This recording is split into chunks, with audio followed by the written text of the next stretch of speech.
নমস্কার দর্শক বন্ধুরা, সবাইকে স্বাগত জানিয়ে আজকের ক্লাস শুরু করছি। তো আজকের ক্লাসে আমরা জ্যামিতির অন্তর্গত আয়তক্ষেত্র এবং বর্গক্ষেত্র এই দুই ধরনের চতুর্ভুজ নিয়ে আলোচনা করব। চতুর্ভুজ বলতে আমরা বোঝাতে চাইছি চারটে বাহু দ্বারা সীমাবদ্ধ সমতলিক চিত্র, ঠিক আছে। আয়তক্ষেত্র এবং বর্গক্ষেত্র এই দুটোই হচ্ছে অ্যাকচুয়ালি একটা দ্বিমাত্রিক আকার, মানে এর কোনো উচ্চতা থাকবে না, যে কোনো একটা তলে একটা সমতলিক চিত্র, ঠিক আছে, দুটোই সমতলিক চিত্র, ঠিক আছে। তো আয়তক্ষেত্র এবং বর্গক্ষেত্রের সংজ্ঞা, তার বৈশিষ্ট্য এবং দৈনন্দিন জীবনে আমরা আয়তক্ষেত্র এবং বর্গক্ষেত্র কেন শিখব বা এটা শেখার প্রয়োজনীয়তাটা কী, এইসব বিষয় নিয়ে আমরা আলোচনা করব। তো প্রথমে আমরা আয়তক্ষেত্র দিয়ে শুরু করি, হ্যাঁ। এবং এখানে একটা কথা বলে রাখি, আয়তক্ষেত্র এবং বর্গক্ষেত্র এই দুই ধরনের সমতলিক চিত্রকে একসঙ্গে আজকের ক্লাসে আলোচনা করার উদ্দেশ্যটা হচ্ছে যে আয়তক্ষেত্র এবং বর্গক্ষেত্রের কিছু বৈশিষ্ট্য আছে যেগুলো হচ্ছে কমন, মানে অনেকগুলো বৈশিষ্ট্য আছে যেগুলো কমন, সেই জন্য আমি দুটো আয়তক্ষেত্র এবং বর্গক্ষেত্র একটা ক্লাসে একসঙ্গে আলোচনা করছি, হ্যাঁ। তো প্রথমে আমরা আয়তক্ষেত্র দিয়ে শুরু করি।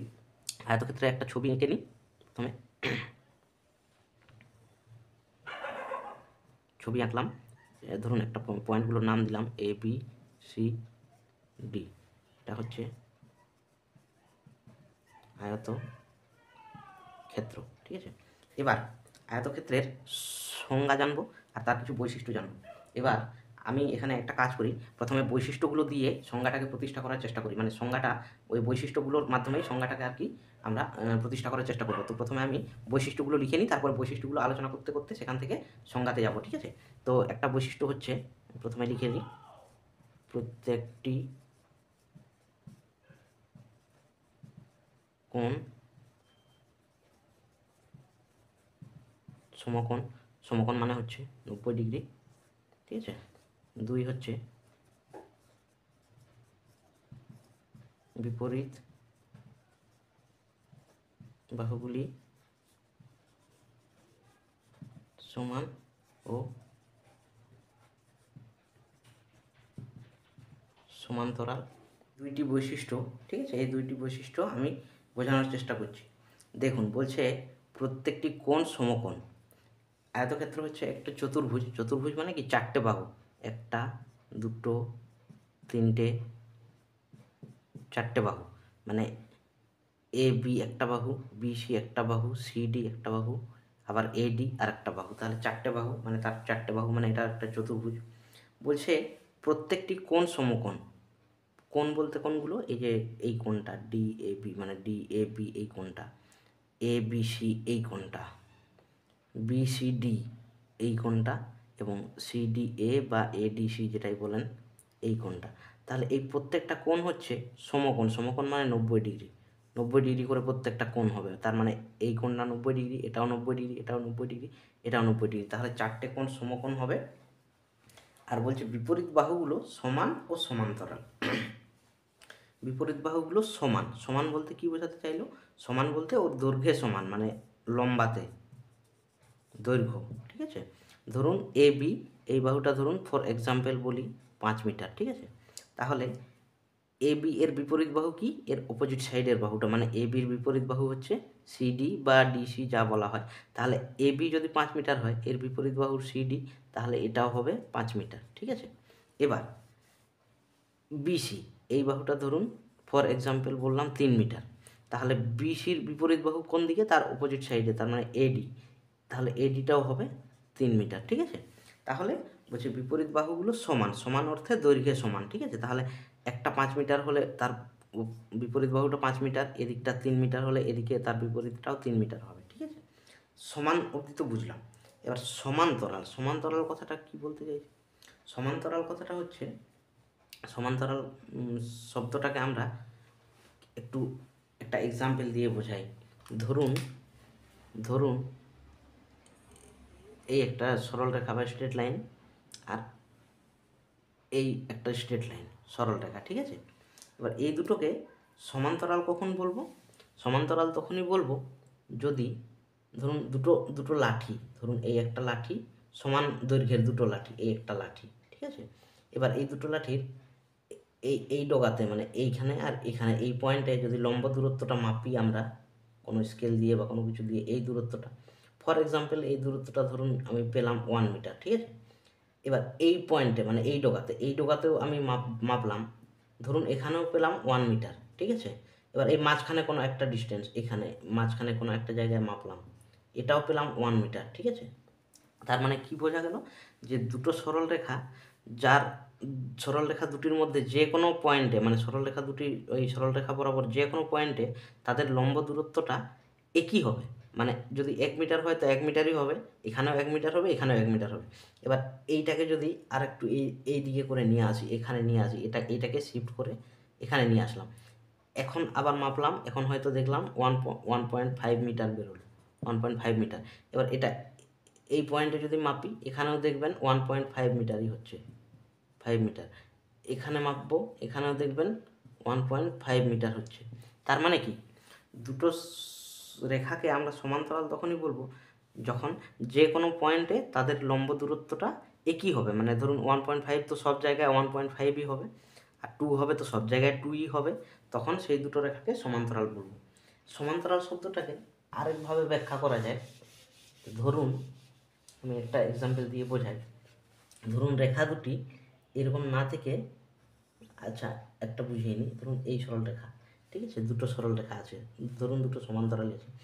এইটাকে আপনি এইদিকে যদি এক্সটেন্ড করতে থাকেন, মানে এদিকে যদি বাড়াতে থাকেন, এদিকে যদি বাড়াতে থাকেন, তার সোজা সোজা বরাবর, সরল রেখা তো সোজা বরাবর বাড়ান, এটাকেও এদিকে সোজা বরাবর বাড়ান, বা এদিকে বাড়ান, বা এদিকে বাড়ান, যেদিকেই বাড়াবেন, আপনাদের দেখে কি মনে হচ্ছে, এই দুটো রেখা কি কখনো এরকম একে অপরকে এরকম, এই একটা রেখা আসছে এদিকে আর এই একটা রেখা আসছে এদিকে, তাহলে কি হচ্ছে, এখানে এটা যদি বের করি, এটা যদি এদিকে বাড়ায়, এইখানটায় টাচ করে যাচ্ছে দুটো।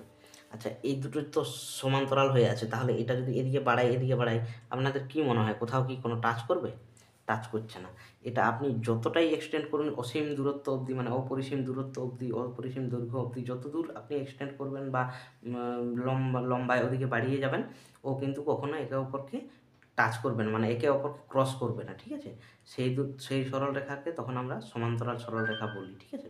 এবার ধরুন এই দুটো রেখা সমান্তরাল তো, এবার এই রেখাটা ধরুন একটা রেখা এরকম আছে আর একটা রেখা এইরকম আছে, ঠিক আছে। এবার এটার ক্ষেত্রে দেখুন, এটাকে আমি যদি এক্সটেন্ড করি, এদিকে এক্সটেন্ড করি, এটা এদিকে এক্সটেন্ড করি সোজা বরাবর, তাহলে দেখতে পাচ্ছেন মানে এখানে ওর যে লম্ব দূরত্ব, এখানে ওর লম্ব দূরত্বটা বেড়ে যাচ্ছে। তার মানে এটা যত এক্সটেন্ড করবো এদিকে তত আরও যেতে থাকবে, মানে লম্ব দূরত্বটা আরও বাড়তে থাকবে। তাহলে ওই দিকে কখনোই টাচ করবে না, একে অপরকে টাচ করবে না, মানে ক্রস করবে না, ঠিক আছে। কিন্তু এটাকেই যদি আবার এই সাইডটাতে বাড়াই, এই যে এদিকে বাড়াই, এটাও এরকম এদিকে বাড়াই, তো দেখুন একটা পয়েন্ট আসছে যেখানে ও কিন্তু টাচ করে যাচ্ছে। তখন এই দুটো রেখাকে তখন আর সরল রেখা, এই সমান্তরাল রেখা আমরা বলতে পারবো না, ঠিক আছে, যেহেতু টাচ করে যাচ্ছে, ঠিক আছে। তো ওই জন্যে এটাকে ওই আগের ব্যাখ্যাটাতেও দেখুন, এখানে ওর লম্ব দূরত্ব কত, এখানে ধরুন 1 মিটার হলো, আর এখানে যতটা যে ডিস্টেন্সে আছে, এখানে এটা বেঁকে আছে বলে এইখানে ডিস্টেন্সটা কমে গেছে, এটা ধরুন 0.6 বা 0.5 মিটার, 0.5 মিটার হয়ে আছে। তাহলে কি হচ্ছে, লম্ব দূরত্ব কিন্তু দুটো জায়গায় এক হচ্ছে না। কি বলেছিলাম, লম্ব দূরত্ব সব জায়গায় এক হবে, তাহলে সমান্তরাল হবে। যেহেতু এক হচ্ছে না, তাহলে এটা সমান্তরাল নয়। ওইভাবে ব্যাখ্যা করা যায়। আর আবার এই এক্সটেনশন করে, মানে এদিকে বাড়িয়ে এদিকে বাড়িয়ে এদিকে বাড়িয়ে এদিকে বাড়িয়ে দেখুন কোথাও না কোথাও টাচ করছে কিনা। আমরা দেখতে পাচ্ছি যে এটা যদি এরকম থাকে তাহলে কিন্তু টাচ করে যাচ্ছে, তাহলে কিন্তু এটা সমান্তরাল হবে না। তাহলে বিপরীত বাহুগুলো, আয়তক্ষেত্রের বিপরীত বাহুগুলো সমান্তরাল। তার মানে কি হলো, আয়তক্ষেত্রের লম্ব দূরত্ব মানে এই বাহুটা আর এই বাহুটা যদি যদি এই পয়েন্টটা আমরা মাপি, এই মাপটা, এটা ধরুন এই যে 3 মিটার হচ্ছে, 3 মিটার, এই পয়েন্টেও যদি মাপ করি, এখানেও লম্ব দূরত্ব মাপ করি, এখানেও 3 মিটারই হবে। এই দিকটাও দেখুন এটা 5 মিটার আছে, এই পয়েন্টে যদি মাপি, এই পয়েন্টে এইটার এটাও কিন্তু 5 মিটারই হবে। এখানে মাপি, এটাও কিন্তু 5 মিটারই হবে, ঠিক আছে, 5 মিটারই হবে। তাহলে কি হয়ে গেল, তাহলে আয়তক্ষেত্রের সংজ্ঞা আমরা কি বলতে পারি, যে চারটি বাহু দ্বারা সীমাবদ্ধ সমতলিক চিত্র, যার প্রত্যেকটি কোণ হবে সমকোণ এবং বিপরীত বাহুগুলো সমান ও সমান্তরাল হবে, এই ধরনের চতুর্ভুজকে আমরা আয়তক্ষেত্র বলতে পারি, ঠিক আছে। এটা আশা করি বুঝতে পেরেছেন। এবার আয়তক্ষেত্রের কিছু আমরা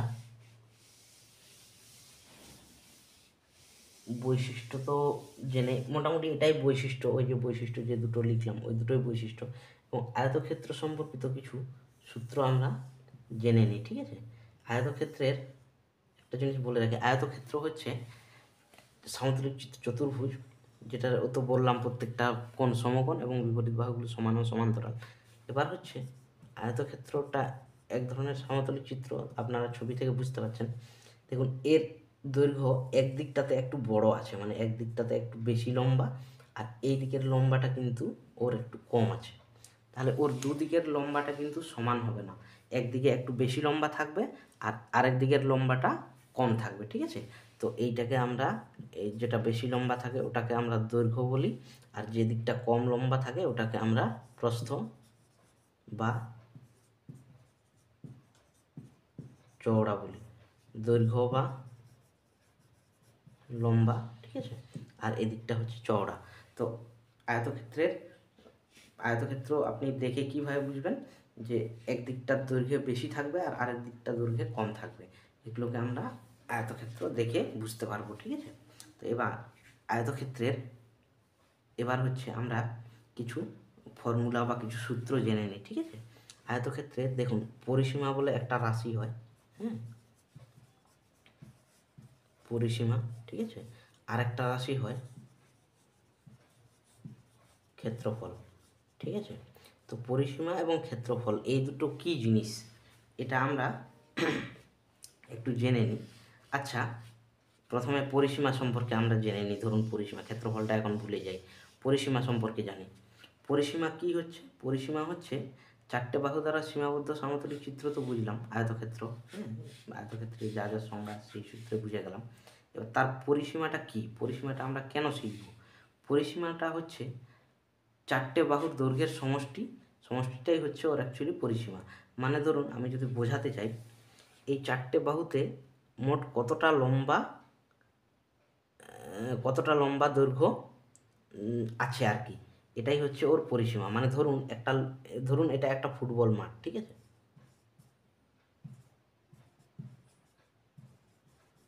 ফুটবল মাঠ, ঠিক আছে। এই একটা point, A point, B point, C point আর ডি পয়েন্ট, ঠিক আছে। এবার একটা লোক ধরুন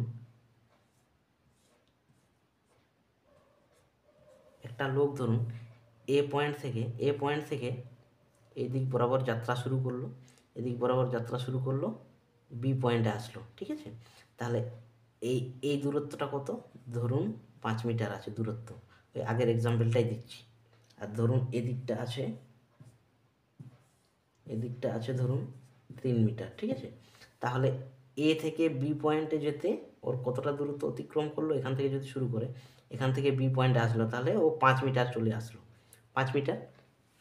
এবার বি থেকে আবার সি পয়েন্টে গেল, তাহলে এদিকে কত দূরত্ব অতিক্রম করলো? আবার এটা হচ্ছে 3 মিটার, তাহলে এখান থেকে এখানে আবার 3 মিটার গেল। তারপরে সি থেকে আবার ডি পয়েন্টের দিকে আসলো, তাহলে এখানে আবার কত ডিস্টেন্স অতিক্রম করবে? এটার বিপরীত বাহু এটা, তাহলে এটাও 5 মিটার, 5 মিটার, আবার 5 মিটার করলো, এটা আবার 3 মিটার। এবার ডি থেকে আবার ফিরে এতে যে বিন্দু থেকে শুরু করেছিল সেখানে আসলো। তাহলে ও এই টোটাল এই রাউন্ড বরাবর ঘুরতে ঘুরতে মোট কত দৈর্ঘ্য অতিক্রম করলো সেটা আমরা কিভাবে বার করব? এই চারটেকে যোগ করলেই পেরে যাব। তাহলে 5 মিটার প্লাস 3 মিটার প্লাস আবার 5 মিটার প্লাস আবার 3 মিটার, তাহলে টোটাল দূরত্ব বা দৈর্ঘ্য টোটাল অতিক্রম কত করলো? 5 প্লাস এটা 3 প্লাস এটা আবার 5 প্লাস এটা আবার 3, তাহলে কত হলো? 5 3 8, আবার 8 ষোলো মিটার, ঠিক আছে, 16 মিটার দৈর্ঘ্য অতিক্রম করলো। তাহলে এই সীমারেখার, ওর যে সীমারেখা আছে না, সীমারেখার সমষ্টিটাই হচ্ছে ওর পরিসীমা, ঠিক আছে। তাহলে একটা লোক এই পয়েন্ট থেকে যাত্রা শুরু করে এই রাস্তা, এই লাইন বরাবর, এই দৈর্ঘ্য বরাবর আবার আগের পয়েন্টে চলে আসলে ও মোট কত দৈর্ঘ্য অতিক্রম করলো বা কত দূরত্ব অতিক্রম করলো, এই টোটাল দূরত্বটাই হচ্ছে ওর পরিসীমা, ঠিক আছে। পরিসীমাটা আমরা দৈনন্দিন জীবনে কিভাবে ব্যবহার করতে পারি? এই যে একটা এক্সাম্পল দিলাম, ধরুন একটা লোক এটা দিয়ে মাঠের চারপাশে হাঁটতে হাঁটতে আবার আগের বিন্দুতে চলে আসলো, তাহলে সে মোট কত দূরত্ব অতিক্রম করলো? এই ধরনের সমস্যার ক্ষেত্রে আমরা সেই কত দূরত্ব অতিক্রম করলো সেটা আমরা বের করতে পারি। বা ধরুন এইটা দিয়ে একটা একটা কোনো কিছু দড়ি টানা হবে বা কোনো কিছু রং করা হবে, এই লাইনটা বরাবর যেমন ফুটবলের মাঠে রং করা হয়, এই সাইড লাইনটাকে রং করা হয়, তাহলে মোট কত দূরত্ব রং করতে হবে ওটা, তাহলে কীভাবে তখন ওটা কীভাবে বার করতে হবে, তাহলে ওটা হচ্ছে পরিসীমা দিয়ে বার করতে হবে, যে পরিসীমা দিয়ে এত দূরত্ব রং করতে হবে, ঠিক আছে। বা একটা পাঁচিল দেওয়া আছে, ধরুন এরকম একটা আয়তক্ষেত্র আয়তকার একটা পাঁচিল দেওয়া আছে, তাহলে এই পাঁচিলের মোট দৈর্ঘ্য মাপ করতে বললো, তখন আমরা কীভাবে দৈর্ঘ্য মাপ করবো, একটা ফিতে দিয়ে বা স্কেল দিয়ে এটা মাপ করলাম, এটা 5 মিটার হলো, তারপরে এটা আবার মাপ করলাম, আবার 3 মিটার, আবার 5 মিটার, আবার 3 মিটার, তাহলে টোটাল দেওয়ালের দৈর্ঘ্য কত হবে, 5 + 3 + 5 + 3, তাহলে হচ্ছে 16 মিটার। তো এই ধরনের সমস্যাগুলোর ক্ষেত্রে আমরা পরিসীমাটা কাজে লাগাতে পারি, ঠিক আছে। তাহলে পরিসীমার এবার ফর্মুলাটা আমরা দেখে নিই। আয়তক্ষেত্রের পরিসীমার ফর্মুলা হচ্ছে কি হলো, দৈর্ঘ্য প্লাস প্রস্থ প্লাস আবার দৈর্ঘ্য প্লাস আবার প্রস্থ, তাই তো, চারটে, তাহলে হলো দৈর্ঘ্য প্লাস এটা প্রস্থ, মোট অতিক্রান্ত দূরত্ব, প্রস্থ প্লাস আবার এটা দৈর্ঘ্য প্লাস এটা হচ্ছে আবার প্রস্থ, ঠিক আছে। তাহলে কি হলো, দৈর্ঘ্য আর দৈর্ঘ্য, তাহলে 2 × দৈর্ঘ্য, দুটো দৈর্ঘ্য হলো, আর প্লাস প্রস্থও দুটো আছে, 2 × প্রস্থ, তাহলে এটাকে আমরা করতে পারি 2 কমন নিতে পারি, দৈর্ঘ্য প্লাস প্রস্থ, ঠিক আছে। এটা হলো পরিসীমার সূত্র, ঠিক আছে। এটা আপনারা বইতে সব জায়গায় পেয়ে যাবেন, কিন্তু কিভাবে এটা দৈর্ঘ্য 2 × দৈর্ঘ্য প্লাস প্রস্থ হচ্ছে, এই কনসেপ্টটা আমি বোঝানোর চেষ্টা করলাম, আশা করি বুঝতে পেরেছেন, ঠিক আছে। বা এটাকে অন্যরকমভাবে লেখা যায়, ধরুন আয়তক্ষেত্রটার, মুছে দিই,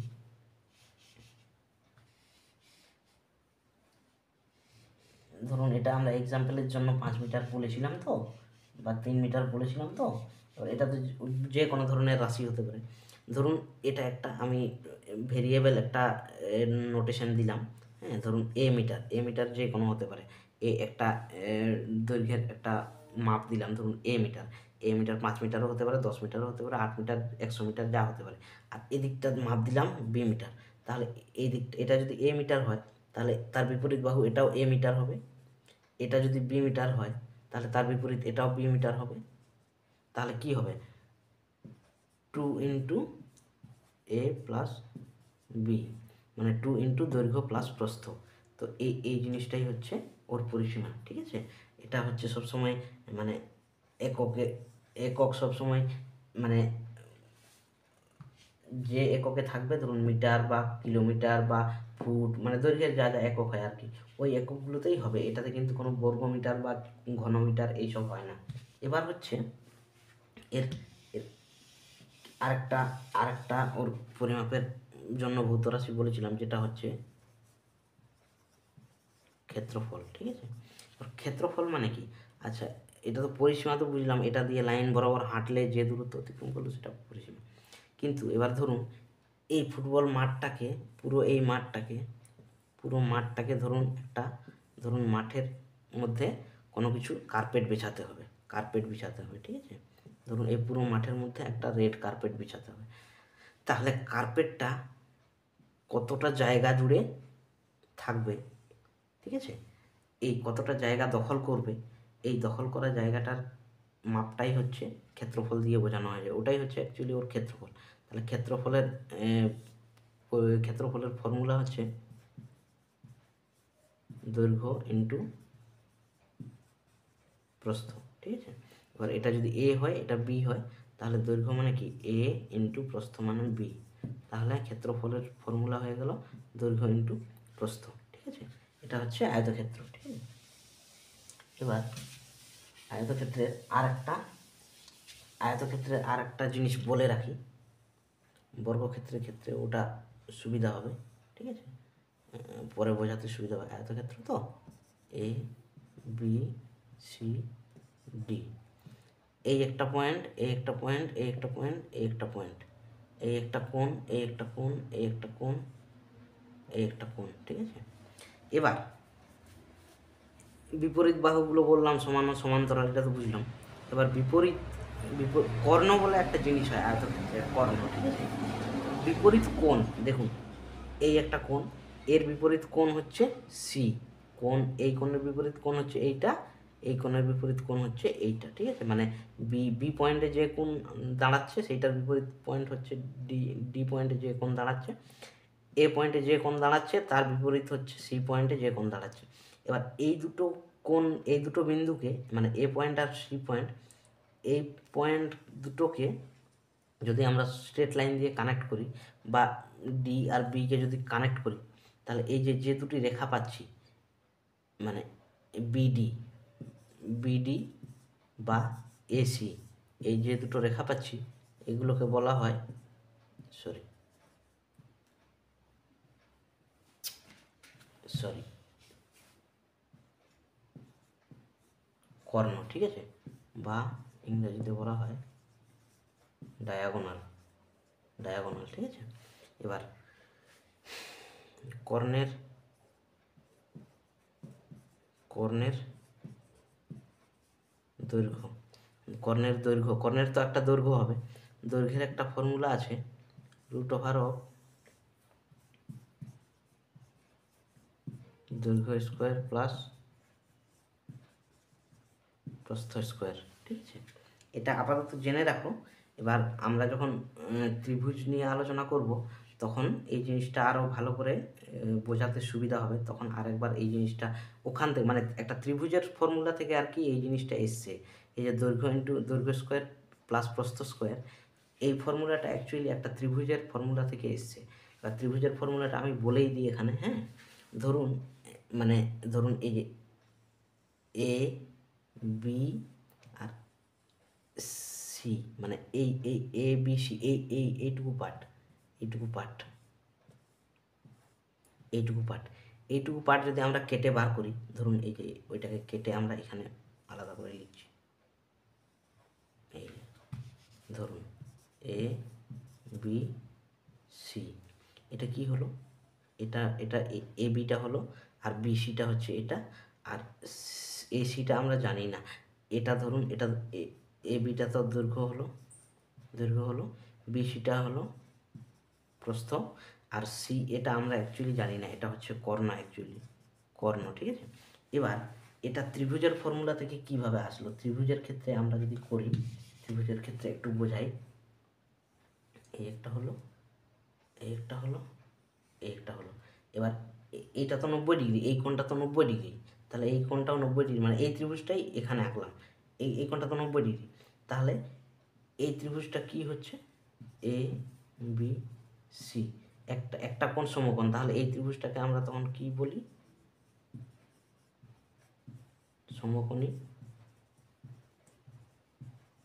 ত্রিভুজ, ঠিক আছে, ঠিক আছে, সমকোণী ত্রিভুজ। এবার সমকোণী, এইটা সমকোণী ত্রিভুজের, সমকোণী ত্রিভুজের এ বিটা হচ্ছে,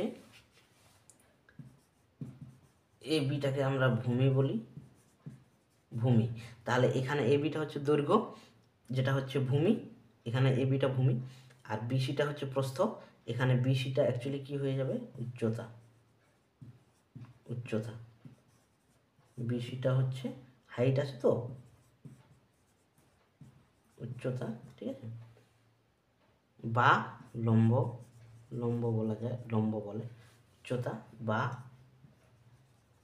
লম্ব, আর ওই এসি, এসিটাকে বলা হয় অতিভুজ, ঠিক আছে, অতিভুজ। এবার এটা একটু মুছে দিই, জায়গা কম আছে তো এখানে লিখি।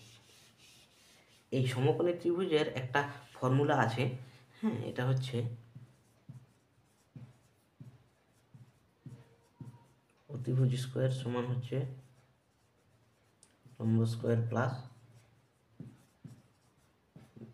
সরি, ভূমি স্কোয়ার, ঠিক আছে, মানে অতিভুজ স্কোয়ার সমান হচ্ছে লম্ব স্কোয়ার প্লাস ভূমি স্কোয়ার, ঠিক আছে। তাহলে এটাকে যদি এটাকে যদি রুট করে দিই তাহলে এটাও রুট হয়ে যাবে, ঠিক আছে।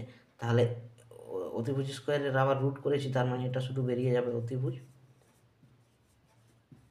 অতিভুজ সমান কি হলো, √অফ লম্ব স্কোয়ার প্লাস ভূমি স্কোয়ার, তাই তো? অতিভুজ স্কোয়ার সমান হচ্ছে লম্ব স্কোয়ার যুক্ত ভূমি স্কোয়ার, মানে লম্ব স্কোয়ার যুক্ত ভূমি স্কোয়ার, লম্ব স্কোয়ার যুক্ত ভূমি স্কোয়ার সমান হচ্ছে অতিভুজ স্কোয়ার, ঠিক আছে? তাহলে অতিভুজ সমান কি, এটা দুটোকে যদি রুট করে দিই, দুটোকে রুট করে দিই, তাহলে অতিভুজ স্কোয়ার আর তার উপরে রুট আছে, তার মানে স্কোয়ার আর রুট কেটে যাবে, অতিভুজটা থাকলো। আর এদিকে কিন্তু যেহেতু দুটো যোগে আছে, এখানে ওরকমভাবে কাটা যাবে না, এখানে ওটার মধ্যেই রাখতে হবে লম্ব স্কোয়ার যুক্ত ভূমি স্কোয়ার। তাহলে কি হলো, অতিভুজ মানে হচ্ছে লম্ব স্কোয়ার যুক্ত ভূমি স্কোয়ার। এখানে দেখুন অতিভুজ মানে কি, কর্ণ, এই কর্ণটাই এখানে অতিভুজ। তো এই যে এই অতিভুজটা, এই যে কর্ণের দৈর্ঘ্য হয়ে গেছে এখানে, আর এই লম্বটা হচ্ছে এই লম্ব, তার মানে এটা প্রস্থ, প্রস্থ স্কোয়ার, এই যে প্রস্থ স্কোয়ার এসছে, এই প্রস্থ স্কোয়ারটা হচ্ছে অ্যাকচুয়ালি এই লম্বটা, আর এই যে দৈর্ঘ্যটা হচ্ছে ভূমি এখানে, তাহলে এই দৈর্ঘ্য স্কোয়ারটা হচ্ছে অ্যাকচুয়ালি এই ভূমিটা, ঠিক আছে? তাহলে এখানে এই ফর্মুলা থেকে অ্যাকচুয়ালি কর্ণের দৈর্ঘ্যটা এরকমভাবে লেখা হয়। বুঝতে পারলে, বুঝতে পেরেছেন আশা করছি, হ্যাঁ, যে অতিভুজ স্কোয়ার সমান লম্ব স্কোয়ার যুক্ত ভূমি স্কোয়ার, লম্ব স্কোয়ার যুক্ত ভূমি স্কোয়ার, সেখান থেকে অতিভুজ সমান রুট ওভার লম্ব স্কোয়ার ভূমি স্কোয়ার। এবার এই ভূমিটা হচ্ছে এখানে দৈর্ঘ্য আর লম্বটা হচ্ছে প্রস্থ, তাহলে এই ভূমিটার জন্য লিখলাম দৈর্ঘ্য স্কোয়ার, আর লম্বটার জন্য লিখলাম প্রস্থ স্কোয়ার, আর অতিভুজটা হয়ে গেল তোমার কর্ণের দৈর্ঘ্য। এটা অ্যাকচুয়ালি ত্রিভুজের ফর্মুলা থেকে ডেরাইভ করে এই ফর্মুলাটা এসছে। আপনারা অনেক জায়গায় বইতে পাবেন কর্ণের দৈর্ঘ্য সমান রুট ওভার দৈর্ঘ্য স্কোয়ার ইন্টু প্লাস প্রস্থ স্কোয়ার, কিন্তু এটা কোথার থেকে এসছে এই জিনিসটা হয়তো আপনারা যারা ভালোভাবে ত্রিভুজের এই সম্পর্কে পড়ে থাকবেন তারা হয়তো ডেরাইভ করতে পারবেন, বা সব জায়গায় হয়তো কোনো টিউটোরিয়ালেও বা কোনো বইতেও এরকম ডেরিভেশন হয়তো খুঁজে পাবেন না। তো আমি ওই জন্য একটু কনসেপ্টটা ক্লিয়ার করানোর চেষ্টা করলাম, আশা করি আপনারা বুঝতে পেরেছেন। হ্যাঁ, তো কর্ণের দৈর্ঘ্য হয়ে গেল দৈর্ঘ্য স্কোয়ার প্লাস প্রস্থ স্কোয়ার, ঠিক আছে? এটা একটা হয়ে গেল। এবার আমরা আয়তক্ষেত্র মোটামুটি আমরা শিখিয়ে গেলাম। আয়তক্ষেত্রের ক্ষেত্রে মানে বলার মতো আর সেরকম কোনো কিছু বৈশিষ্ট্য বা কোনো কিছু বাদ রইল বলে আমার মনে হচ্ছে না। বাকি এবার আস্তে আস্তে যখন ম্যাথমেটিক্যাল প্রবলেমে যাব, তখন সেখানে যে সমস্যাগুলো আসবে সেগুলো ওখানেই বুঝিয়ে সেখান থেকে শর্ট আউট করে নেব, বা সেখান থেকে কনসেপ্টটা ক্লিয়ার করে নেব। এবার বর্গক্ষেত্রতে আমরা আসি, বর্গক্ষেত্রতে, ঠিক আছে? এবার ডাইরেক্ট আমরা আয়তক্ষেত্র ছেড়ে দিলাম, এবার হচ্ছে আমরা বর্গক্ষেত্রতে আসি। বর্গক্ষেত্রের ক্ষেত্রেও বৈশিষ্ট্য কিন্তু সেম থাকবে, ঠিক আছে? বর্গক্ষেত্রে আমি বৈশিষ্ট্য লিখে নিই। নম্বর হচ্ছে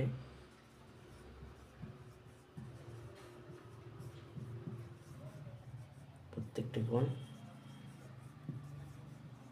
সমকোণ 90 ডিগ্রি, এই কোণটাও 90 ডিগ্রি, এটাও 90 ডিগ্রি, এটাও 90 ডিগ্রি, এটাও 90 ডিগ্রি, ঠিক আছে? আবার 2 নম্বর হচ্ছে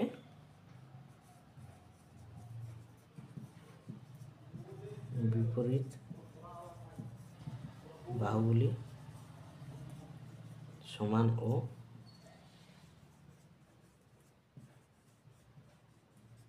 সমান্তরাল। তাহলে এটা তো আয়তক্ষেত্রের ক্ষেত্রেও ছিল এই বৈশিষ্ট্যটা, আয়তক্ষেত্রের ক্ষেত্রে এই বৈশিষ্ট্যটাও ছিল, দুটো বৈশিষ্ট্যই আয়তক্ষেত্রের ক্ষেত্রেও ছিল। তাহলে এখানেও দেখছি প্রত্যেকটা কোণ সমকোণ বলছে, আবার বিপরীত বাহুগুলি সমান ও সমান্তরাল বলছে। তাহলে এটাকে আমরা বর্গক্ষেত্র কেন বলছি, এটাকে আয়তক্ষেত্র কেন বলছি না? অ্যাকচুয়ালি আয়তক্ষেত্র আর বর্গক্ষেত্রের মধ্যে পার্থক্য হচ্ছে, তোমরা ছবিতে আশা করি কতটা বুঝতে পারবেন, যাই হোক আমি বলে নিই। আয়তক্ষেত্রের ক্ষেত্রে হচ্ছে একদিকের দৈর্ঘ্যটা একটু বেশি থাকে আর একদিকের দৈর্ঘ্যটা একটু কম থাকে, যেটাকে আমরা চওড়া বলি, এদিকটা লম্বা বলি। কিন্তু সেটাই বর্গক্ষেত্রের ক্ষেত্রে কি হয়ে যায়, এদিকের দৈর্ঘ্যটা যা থাকে, মানে লম্বা দিকে মানে দৈর্ঘ্য বরাবর যা থাকে, প্রস্থ বরাবরও ওর কিন্তু দূরত্ব মানে বা বাহুর দৈর্ঘ্য সমান থাকে। তার মানে এই বাহুটা যদি এ মিটার হয়, এদিকটাও এ মিটারই হবে, ঠিক আছে? তাহলে আর এই বৈশিষ্ট্য থেকে কি বুঝলাম, এটা যদি এ মিটার হয় তার বিপরীত বাহু এটা, তাহলে এটাও এ মিটার, আর এটার বিপরীত বাহু এটা, তাহলে এটাও এ মিটার, ঠিক আছে? তাহলে কি হয়ে গেল, এটাও এ মিটার, এটাও এ মিটার, এটাও এ মিটার, এটাও এ মিটার। তাহলে এখান থেকে কি বুঝলাম, চারটে বাহুর দৈর্ঘ্যই কিন্তু সমান হয়ে গেল। তাহলে আয়তক্ষেত্র তখন বলছি যখন এই দুটো বাহু একটা দৈর্ঘ্যের আর এই দুটো বাহু আলাদা দৈর্ঘ্যের, মানে দৈর্ঘ্যের মধ্যে একটা সমানতা নেই। এই দুটি বিপরীত বাহু এক ধরনের দৈর্ঘ্য হবে, এই দুটো বিপরীত বাহু আরেক ধরনের দৈর্ঘ্য হবে। বর্গক্ষেত্রের ক্ষেত্রে কি হচ্ছে, চারটে বাহুই সমান দৈর্ঘ্যের হয়ে যাচ্ছে, ঠিক আছে, চারটে বাহুই সমান দৈর্ঘ্যের হয়ে যাচ্ছে, তখন সেটাকে আমরা বর্গক্ষেত্র বলছি। তাহলে কি হয়ে গেল, এ এ এ এ চারটে বাহুরই দৈর্ঘ্য হচ্ছে সমান, ঠিক আছে, তখন সেটাকে বর্গক্ষেত্র বলছি। মানে চারটে বাহু দ্বারা সীমাবদ্ধ সমতলিক চিত্র যার প্রত্যেকটি কোণ সমকোণ, প্রত্যেক বিপরীত বাহুগুলো সমান ও সমান্তরাল, তখন সেটাকে আয়তক্ষেত্র তো বলছি। এবং আয়তক্ষেত্রের মধ্যেই কোনো কোনো আয়তক্ষেত্রটা হয়তো বর্গক্ষেত্র হতে পারে। কখন বর্গক্ষেত্র হবে, যখন চারটে বাহুরই দৈর্ঘ্য সমান হয়ে যাচ্ছে, তখন সেটা বর্গক্ষেত্র হয়ে যাচ্ছে। তাহলে এখান থেকে আমরা বলতে পারি সব বর্গক্ষেত্রই কিন্তু আয়তক্ষেত্র, কিন্তু সব আয়তক্ষেত্র কিন্তু বর্গক্ষেত্র নয়। এটা অ্যাকচুয়ালি আপনারা একটু ভেবে দেখবেন, আমি এখন আর মানে অত অ্যানালিসিস করতে যাচ্ছি না। তাহলে এবার আমরা বর্গক্ষেত্রের এতে যাই, বর্গক্ষেত্রের কিছু ফর্মুলাতে যাই, ঠিক আছে। এবার দেখুন বর্গক্ষেত্রের যদি পরিসীমা আমরা দেখি, পরিসীমা বর্গ, এখানে একটা বলে রাখি, বর্গক্ষেত্রের যেহেতু যেহেতু প্রত্যেকটা দৈর্ঘ্য সমান হয়, ওই জন্য বর্গক্ষেত্রের এই বাহুগুলোকে বাহু দিয়েই সম্বোধন করা হয়। ওখানে যেহেতু দুটো দুটো আলাদা দৈর্ঘ্যের মানে রেখা থাকে, আলাদা দৈর্ঘ্যের সীমারেখা থাকে, সেই জন্য একটাকে দৈর্ঘ্য দিয়ে বলা হয় আর একটাকে প্রস্থ দিয়ে বলা হয়। কিন্তু এখানে যেহেতু দৈর্ঘ্য আর প্রস্থ সমান সমান, দৈর্ঘ্য যা প্রস্থও তাই, ওই জন্য এটাকে তখন আর দৈর্ঘ্য প্রস্থ না বলে এটাকে বাহু, ডাইরেক্ট বাহু দিয়ে বলা হয়, ঠিক আছে। চারটে, এটাও বাহু, এটাও বাহু, এটাও বাহু, এটাও বাহু, চারটে বাহুই তো সমান, ঠিক আছে। এটা এ হলে এটাও এ, এটাও এ, এটাও এ। এটা 5 মিটার হলে এটাও 5, এটাও 5, এটাও 5, সবগুলো 5। এটা 10 হলে এটাও 10, এটাও 10, এটাও 10, সবই 10, ঠিক আছে। তাহলে পরিসীমা কি হয়ে গেল, পরিসীমা আয়তক্ষেত্রের ক্ষেত্রে আমরা কি বলেছিলাম, এই পয়েন্ট থেকে শুরু করবে, এখানে যাবে, আবার এখানে যাবে, আবার এখানে যাবে, আবার এখানে যাবে। তাহলে ও টোটাল কত দূরত্ব অতিক্রম করলো, এটা যদি এ মিটার হয়, এ প্লাস এ, এটা আবার এ, তারপরে সিডি আবার এ, তারপরে ডি এ আবার এ, ঠিক আছে। তাহলে কত হয়ে গেল, 4a, ঠিক আছে। মানে কি 4 ইন্টু বাহুর দৈর্ঘ্য, ঠিক আছে। কনসেপ্ট মানে কনসেপ্টটা সেম, থিওরিটা সেম। ওই পরিসীমা মানেই হচ্ছে কতটা দূরত্ব অতিক্রম করলো। ওখানে কি ছিল, দৈর্ঘ্য, আয়তক্ষেত্রের ক্ষেত্রে কী ছিল, দৈর্ঘ্য প্রস্থ, দৈর্ঘ্য প্রস্থ, ওই জন্য এ প্লাস বি প্লাস এ প্লাস বি ছিল ওখানে। কিন্তু এখানে সবগুলোই এ হয়ে যাচ্ছে, এ প্লাস এ প্লাস এ প্লাস এ, তাহলে 4a হয়ে গেল। তাহলে 4 ইন্টু বাহুর দৈর্ঘ্য, এখান থেকে হয়ে গেল এটার পরিসীমা 4 ইন্টু বাহুর দৈর্ঘ্য। দেখুন এ প্লাস এ প্লাস এ প্লাস এ, তাহলে 4a, তার মানে 4 ইন্টু বাহুর দৈর্ঘ্য, ঠিক আছে। এবার পরিসীমাটা তো বোঝা গেল, পরিসীমার সূত্র ওখান থেকে আয়তক্ষেত্র থেকে বর্গক্ষেত্রতে কীভাবে ডেরাইভ করা হলো ওটা বোঝা গেল। এবার ক্ষেত্রফলে আসে, ক্ষেত্রফল, ক্ষেত্রফলে আসি। ক্ষেত্রফল কি হবে, এই টোটাল জায়গাটা যদি আমাদেরকে কভার আপ করতে হয়, কভার আপ করতে ভালো করে এঁকে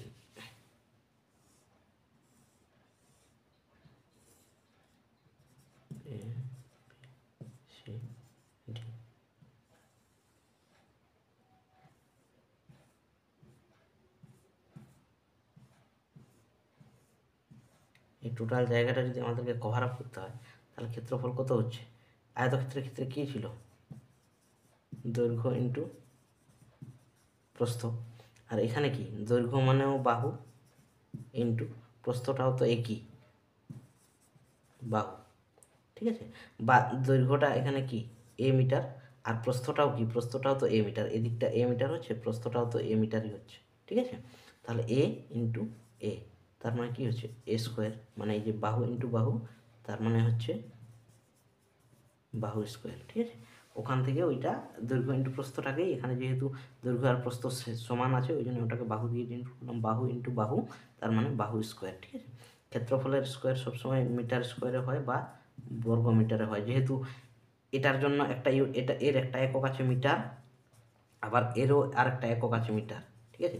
তাহলে মিটার ইন্টু মিটার দুবার দুবার গুণ হচ্ছে, তো এটা ধরুন 5 মিটার, আর এটাও ধরুন ইন্টু 5 মিটার, তাহলে কি হচ্ছে 5 5 25, আর মিটারটাও তো গুণ হবে, মিটার ইন্টু মিটার, তাহলে মিটার স্কোয়ার, তাহলে বর্গ মিটার, মিটার বা বর্গ মিটার, ঠিক আছে। এটা যদি ফুটে থাকে, হ্যাঁ ফুটে থাকে, তাহলে ফুট স্কোয়ার বা বর্গ ফুট। ক্ষেত্রফল সবসময় বর্গ এককে হয়, ঠিক আছে। যেহেতু গুণ হয়ে যাচ্ছে ওই জন্য বর্গ এককে, মিটার স্কোয়ার বা বর্গ মিটার, অথবা ফুট স্কোয়ার বা বর্গ ফুট, অথবা কিলোমিটার স্কোয়ার বা বর্গ কিলোমিটার, ঠিক আছে। এই ধরনের এখান থেকে ক্ষেত্রফলের ফর্মুলাটা ডিরাইভ করা হয়ে এই বাহু স্কোয়ারটা এসছে। এবার কর্ণের দৈর্ঘ্য দেখে নিই আরেকবার, এটারও কর্ণের দৈর্ঘ্য, ঠিক আছে।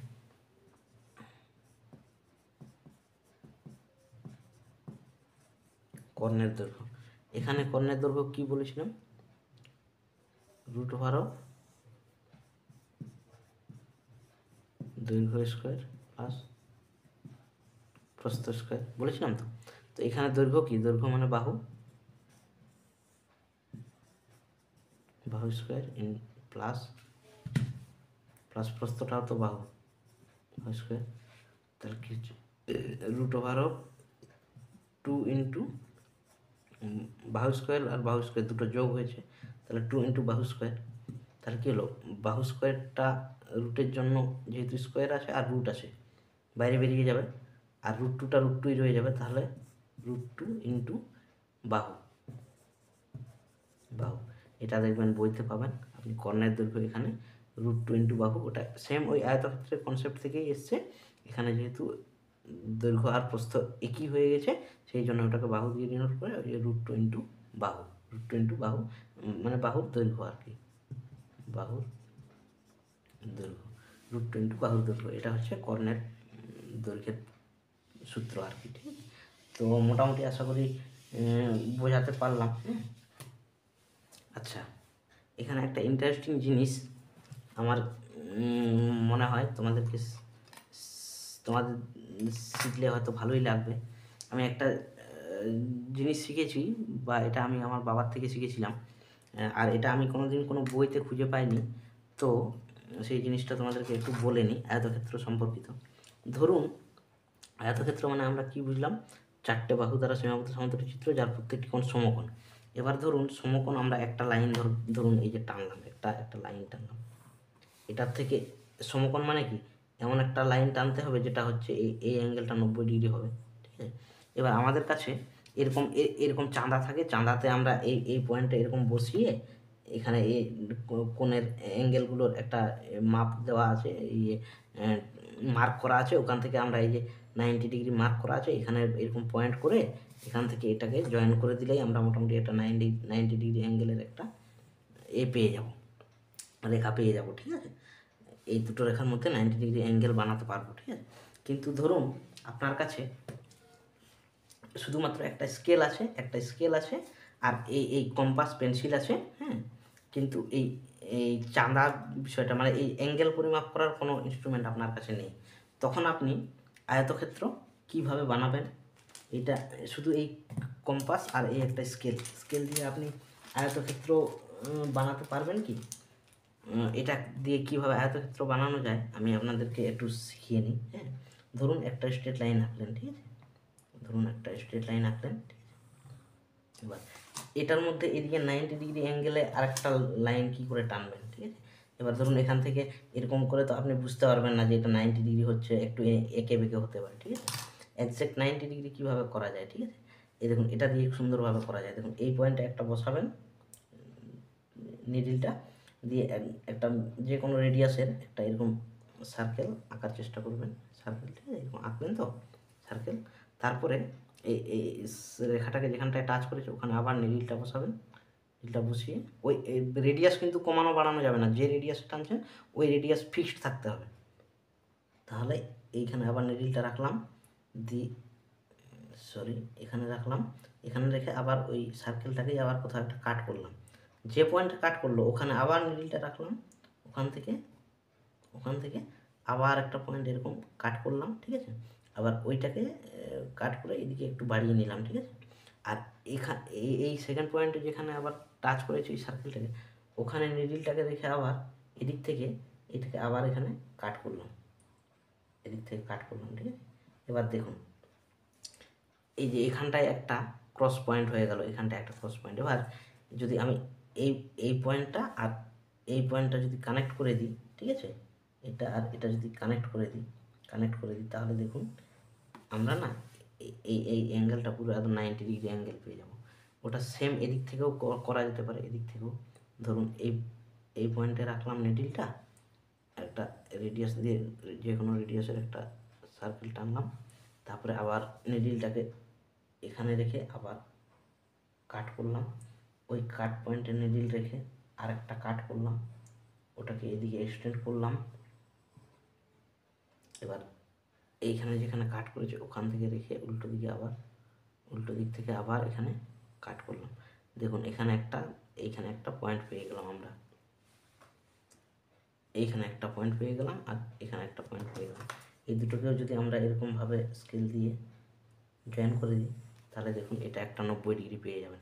এবার হয়ে গেল। এবার আপনার কাছে স্কেল আছে, ধরুন এটাতে আপনাকে 5 মিটার বলা আছে, 5 মিটার, আর এটাতে ধরুন আপনার যা মিটার, যত মিটার লাগবে। এবার এই 90 ডিগ্রি অ্যাঙ্গেল দিয়ে লাইনটা আপনার টানা হয়ে গেছে। এবার আপনি এটার লম্বা আপনি স্কেল দিয়ে যত দূর কম বেশি যত ইচ্ছা নিতে পারবেন। ধরুন আমি 3 মিটার বলেছি, তাহলে 7 থেকে এই 4 অবধি বা 3 অবধি, ধরুন 4 মিটার বলেছে, 7 থেকে এই 3-এ আমি দাগ দিলাম, 4 মিটার হয়ে গেল। এখানেও সেম, 7-এ বসিয়ে 3-এ দাগ দিলাম, তাহলে 4 মিটার হয়ে গেল। এবার এই দুটো লাইনকে আমি এরকমভাবে যোগ যদি করে দিই, দেখুন আপনাদের আয়তক্ষেত্র হয়ে গেল। এটা 5 মিটার, এটা 4 মিটার, এটা 4 মিটার, এটা 5 মিটার, ঠিক আছে? এটা 5 মিটার হয়ে গেল। তাহলে এইভাবে আমরা মানে চাঁদা যদি আমাদের কাছে মানে যেটা দিয়ে আমরা অ্যাঙ্গেলটা মেপে এই লাইনটা করতে পারবো, সেটা যদি আমাদের কাছে নাও থাকে, শুধুমাত্র এই কম্পাস আর একটা স্কেল দিয়ে আমরা কিন্তু আয়তক্ষেত্র আঁকতে পারবো।